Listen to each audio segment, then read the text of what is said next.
Assalamualaikum warahmatullahi wabarakatuh. Apa kabar semua? Kami mahasiswi dari Sekolah Tinggi Ilmu Tarbiyah Insida Jakarta. Saya Miftahul Janazen. Saya Wahyuna Oktavianti. Akan membagikan hasil diskusi kami tentang mengelola kelas untuk anak usia dini. Kita langsung masuk ya ke materinya. Pertama ada pengertian pengelolaan kelas dalam anak usia dini. Boleh dibaca Kak ya? Jadi pengertian pengelolaan kelas ini yaitu keterampilan guru menciptakan dan memelihara kondisi belajar siswa yang optimal dan mengembalikannya manakala terjadi hal-hal yang dapat mengganggu suasana pembelajaran dengan memanfaatkan sumber daya yang ada, meliputi pengelolaan siswa dan fasilitas untuk mencapai tujuan pembelajaran yang efektif dan efisien. Jadi di sini pengertian utamanya itu kita butuh yang namanya pengelolaan kelas untuk belajar di anak usia dini, terutama agar kondisi belajar itu lebih kondisif, jadi lebih terpelihara ya, lebih tersusun. Jadi tujuan pembelajarannya pun lebih maksimal untuk tercapai, seperti itu. Kita lanjut tentang tujuan pengelolaan kelas. Yang pertama itu menyediakan, menciptakan, dan memelihara kondisi yang optimal di dalam kelas sehingga siswa dapat belajar dan bekerja dan menyelesaikan tugasnya semuanya dengan baik, sehingga itu pun membantu proses belajar siswa dalam mencapai hasil belajar yang diinginkan. Jadi kalau pengertian tujuan kelas prosesnya udah bagus, pasti hasil belajarnya pun maksimal. Jadi optimal. Ya, kita lanjut.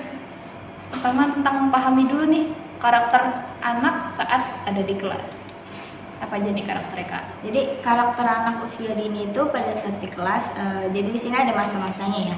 Jadi usia prasekolah merupakan fase kehidupan manusia yang mempunyai keunikan, karakteristik dan dunianya tersendiri. Jadi di sini ada 3 masa. Yang pertama dari 0 sampai 2 tahun, yaitu keterampilan dasar penginderaan untuk mereaksi secara emosional dan sosial dalam berinteraksi. Selanjutnya di masa usia 3 sampai 4 tahun, perkembangan fisik mulai meningkat dan dalam aktivitas tertentu bisa menyelesaikan kegiatan dengan cara yang lebih kooperatif.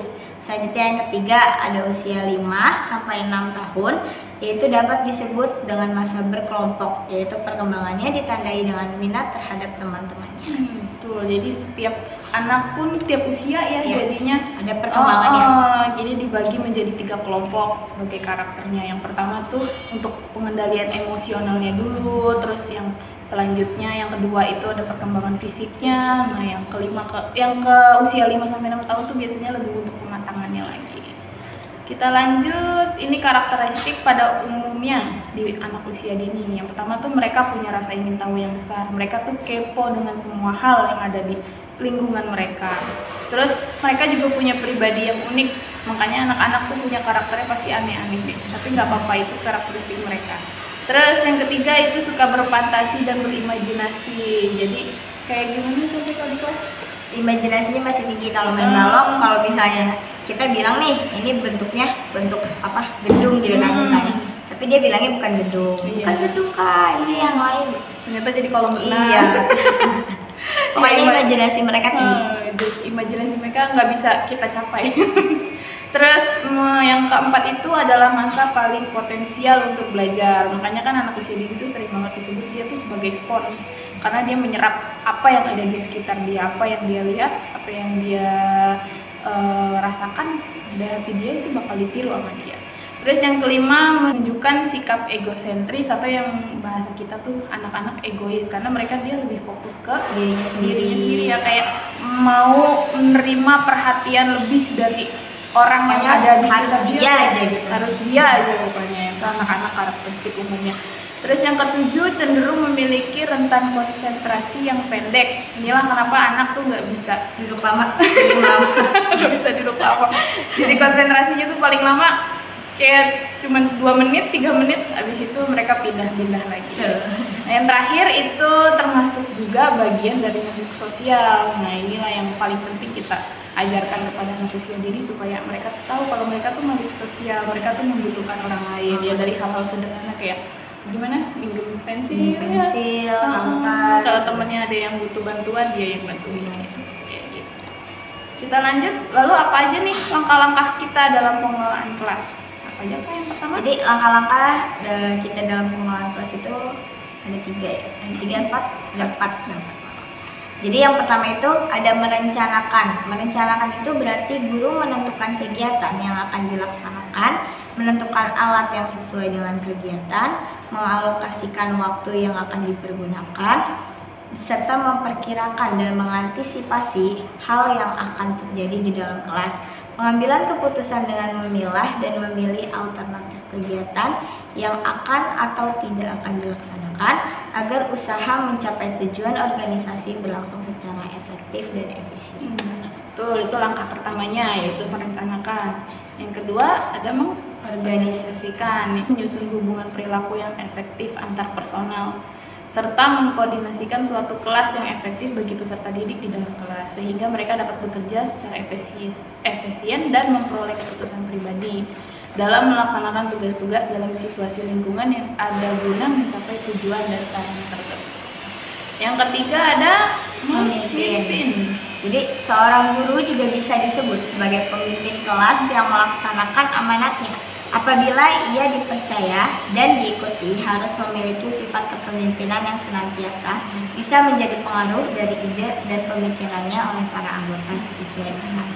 Gurunya tuh pemimpin di kelasnya ya, jadi apapun yang dikatakan guru pasti Siswa mendengarkan. Yang keempat itu yang terakhir, yaitu mengawasi atau controlling. Adalah pekerjaan seorang guru untuk menentukan apakah fungsinya dalam mengorganisasikan dan memimpin di atas telah berhasil dalam mewujudkan tujuan yang telah dirumuskan. Jika tujuan yang belum dapat diwujudkan, maka guru harus menilai dan mengatur kembali situasi pembelajaran. Jadi yang terakhir nih, keempat nih, kayak evaluasi untuk diri sendiri ya. Jadi kalau misalnya kita ternyata organisasi yang tadi, terus cara memimpin kita masih kurang tepat untuk anak usia dini, ya kita rubah lagi gimana caranya biar situasi pembelajarannya lebih maksimal lagi. Kemudian kesimpulannya terakhir. Jadi kesimpulannya, dalam rangka mengoptimalkan perkembangan melalui pendidikan anak usia dini, program pendidikan harus disesuaikan dengan karakteristik serta memberikan rangsangan-rangsangan, dorongan, dan dukungan kepada anak. Pengelolaan kelas merupakan suatu usaha yang dilakukan guru secara sistematis yang dimulai dari merencanakan aktivitas pembelajaran, menyiapkan sarana pendukung, mengatur waktu, menata ruang kelas, serta membangun iklim kelas yang kondusif bagi pembelajaran anak secara efektif. Betul.